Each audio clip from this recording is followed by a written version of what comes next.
যদি নামাজের মাধ্যমে হয় সর্বোত্তম, যদি নামাজ ছাড়া হয় সেটা হতে পারে। ইস্তেখারা সালাত পড়ার বিশেষ করে নিয়ম আছে কিনা বা দোয়া আছে কিনা? যে অত্যন্ত গুরুত্বপূর্ণ একটা প্রশ্ন তিনি করেছেন।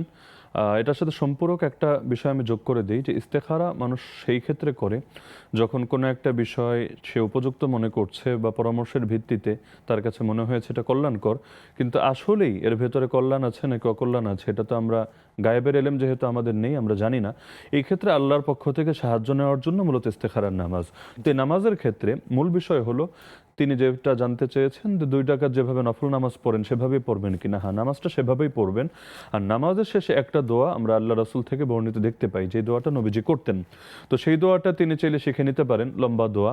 এবং সেই দোয়ার মধ্যে একটা জায়গায় এই কথাটা আছে, আল্লাহুম্মা ইন কুনতা তা'লামু আন্না হাযাল আমরা খায়রুন লি। আল্লাহ, আপনি যদি মনে করেন এই বিষয়টা আমার জন্য উত্তম হবে, তাহলে যখন এই বিষয়টা তিনি বলবেন মনে মনে যেটা নিয়ে তিনি সন্দিহান সেটা তিনি কল্পনা করবেন। তবে এই দোয়ার সাথে নামাজটা সম্পৃক্ত এমনভাবে না যে দোয়াটা কেউ না পারলে সে নামাজই আদায় করতে পারবে না। বরঞ্চ আল্লাহ কোরআনে জানিয়েছেন ইস্তাঈনু বিস-সাবরি ওয়াস-সালাহ, তোমরা ধৈর্য এবং নামাজের মাধ্যমে আল্লাহ সাহায্য প্রার্থী হও।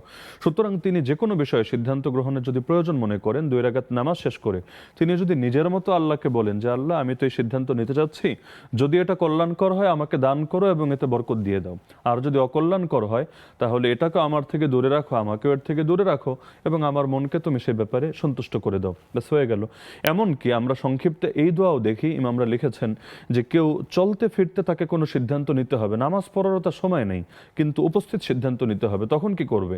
তখন যদি আল্লাহকে নিজের মতো করে বলে, যেমন তারা একটা বাক্য লিখেছেন, আল্লাহুম্মা খিরলি ওয়াখতারলি, অর্থাৎ হে আল্লাহ, আপনি আমার জন্য উত্তমটা নির্বাচন করেন। এটাকে আরবিতে না পেরে যদি বাংলায়ও নিজের মতো বলে, আল্লাহ আমাকে সঠিক সিদ্ধান্তটা নেওয়ার তৌফিক দান করেন, ব্যাস হয়ে গেল।